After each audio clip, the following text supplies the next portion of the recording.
இன்றைக்கு ஒரு ஆரோக்கியமான முறையில் வீட்டில் ஈக்கிற பொருட்களை வச்சு டெய்லியும் யூஸ் பண்ணக்கூடிய மாதிரியான ஒரு சூப்பர் ஹேர் ஆயில் ரெசிபி ஒன்று உங்களோட ஷேர் பண்ணிக்கொள்கிறேன்.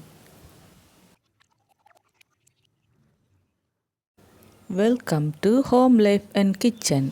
நம்ம இந்த கிராம பகுதி வில்லேஜ் சைட்டில் இருக்கிறதால பெருசாக எதுவுமே வெளியாலன்னு சொல்லி வாங்கையில் இதில் எல்லாமே நம்மளோட வீட்டு அளவுக்கே தான் எடுத்து ரெடி பண்ணி வச்சிக்கிறேன். இதுக்கு அளவுகள் என்றெல்லாம் இல்லை, எல்லாத்துலேயுமே நான் பெரிய ஒரு கைப்பிடி அளவுக்கு மாதிரி எடுத்துக்கிறேன். கருவேப்பிலை இலை, மருதாணி இலை, பொன்னங்கனி கீரை, வல்லாரக்கீரை. நான் அந்த காட்டுறது கோபுரம் தாங்கி அப்படின்னு சொல்கிறது. அது அப்படி நீண்டு வளரக்கூடிய ஒரு செடி ஒன்று, அதில் ஒரு சின்னதாக ஒரு மரம் ஒன்று இப்படி பிடுங்கி வேரோடையே எடுத்து சேர்த்திக்கிறேன். அதோட செம்பருத்தி இலை, அதோட பூ. எனக்கு இதில் அந்த பெரிய நெல்லிக்காய் அம்லாண்டு சொல்கிறது அந்த காய் கிடைக்கிறது கஷ்டம். கிடைக்கிற நேரத்துக்கு நான் அதை காய வச்சு இப்படி பவுடர் பண்ணி ஃப்ரிட்ஜில் எடுத்து வச்சு கொள்ளுவேன். அதோட முடியா கூந்தல் இலை, அதோட வேர், இந்த மாதிரி ஒரு கற்றாழை இலையில் ஒன்று எடுத்துக்கிறேன். ஒரு 10-15 சின்ன வெங்காயத்தை தோல் உரித்து அதையும் எடுத்து வச்சிக்கிறேன்.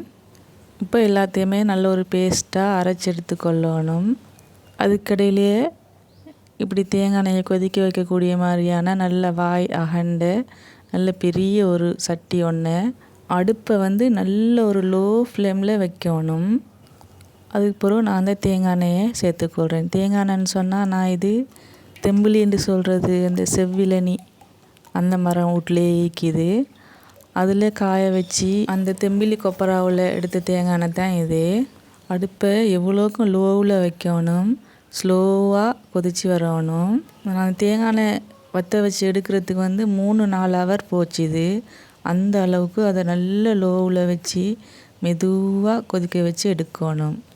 நான் கொஞ்சமாக தேங்காய் எண்ணெயை மிச்சம் வச்சு எடுத்துக்கிட்டேன். ஏன்னு சொன்னால் நம்ம அரைக்கிறதுக்காக அந்த எடுத்து வச்ச பொருட்களுக்கு தண்ணி ஊற்றி அரைக்கிறேன்னு சொன்னால் அவ்வளோ மட்டுக்கு சரி வராயித்தானே. அதால் மிக்சியில் போட்டு தான் அரைச்சேன். அதுக்கு நான் தேங்காய் எண்ணெயை சேர்த்து அரைச்சி எடுத்து வச்சுக்கிறேன். இப்போ அந்த தேங்காயில் ஓரளவுக்கு சூடாகி கொதிச்சுட்டு இருக்கிற இந்த ஸ்டேஜில் நம்ம அரைச்சி வச்சு இந்த கொஞ்சம் கொஞ்சமாக சேர்த்துக்கொள்ளலாம்.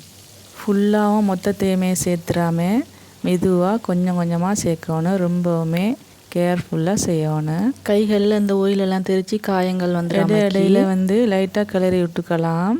நான் திரும்பவும் சொல்கிற ஒரு விஷயந்தான், அடுப்பு எப்போவுமே நல்ல லோவில் வைக்கணும். அதே சமயத்தில் இதெல்லாம் பச்சையாகவும் இருந்துடக்கூடாது, தீஞ்சிடவும் கூடாது. முறையாக செஞ்சு எடுத்தோம்னா 2 வருஷம் ஆகினாலும் இது கெட்டு போகக்கூடிய மாதிரி இருக்காது, நல்ல ஃப்ரெஷ்ஷாகவே ஈக்கும். சின்னூறு போத்தல் நம்ம ஹேர் ஆயில் வாங்கிறதுக்கு எவ்வளோ செலவழிக்கிறோம். ஆனாலும் அதுக்கு என்ன சேர்க்குறாங்கன்றே நமக்கு தெரியாது. இதுக்கு நம்ம கடையில் சுத்தமான தேங்காய் எண்ணெயை வாங்கி கூட இப்படியான பொருட்கள் நமக்கு இலகுவாகவே கிடைக்கக்கூடிய பொருட்கள் தானே இதெல்லாம். இதை எடுத்து நம்மளே செஞ்சு எடுக்கலாம். வீட்டில் ஒரு மிக்ஸி இருந்தால் போதும். இதுக்காக நம்ம பெருசாக கஷ்டப்பட தேவையில்லை.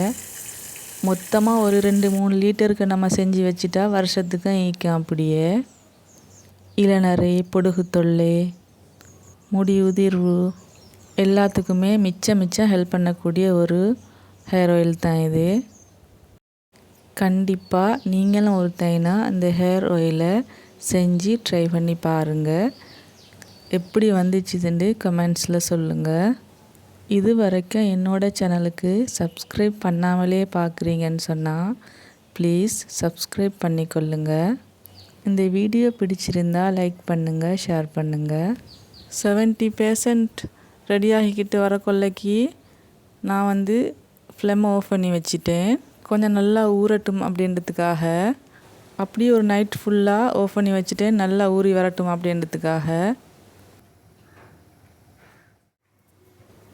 மறுநாள் நான் அதை நல்லாவே லோ ஃப்ளேமில் வச்சு திரும்பவும் கொதிக்க வச்சு எடுத்தேன்.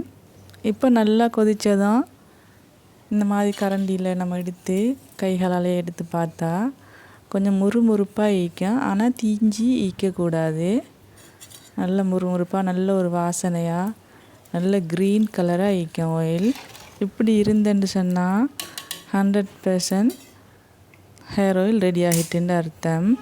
இப்போது ஃப்ளம்மை ஆஃப் பண்ணி நல்லாவே ஆற வச்சு வடிகட்டி எடுத்துக்கொள்ளலாம்.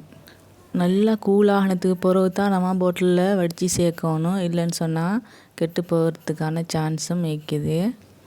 ஸ்டீல் வடி ஒன்று எடுத்து நைஸாக வடித்து எடுத்தால் சூப்பர் ஹெல்த்தியான நம்மளோட ஹேர் ஆயில் இப்போ ரெடி ஆகிட்டு.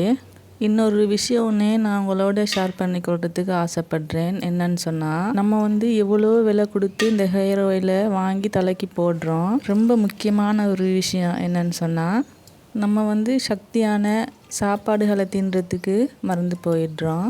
அதில் ரொம்பவே முக்கியமானது தான் அந்த கீரை வகைகள். அதுலேயும் அந்த கருவேப்பிலையை நம்ம அறவே விட்டுடுறோம். கறிக்கு போடுறது தான் தூக்கி எள்ளி வீசிடுறோம். அதை சாப்பிட்றதே இல்லை. ஏதாவது ஒரு வகையில் நம்ம அந்த கருவேப்பிலையை வாரத்தில் 1 சைனமோ 2 சைனமோ சாப்பாட்டில் சேர்த்துக்கொள்ளணும். கருவேப்பிலை ஜூஸாவோ சட்னியாவோ இப்படியெல்லாம் சேர்த்துக்கொள்ளலாம்.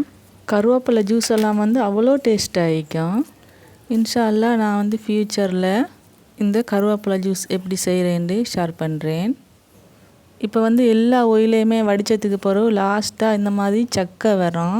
இதையும் நல்லா புழிஞ்சி இதில் உள்ள ஆயிலை எடுத்துடணும். நிறைய ஆயில் வரும்.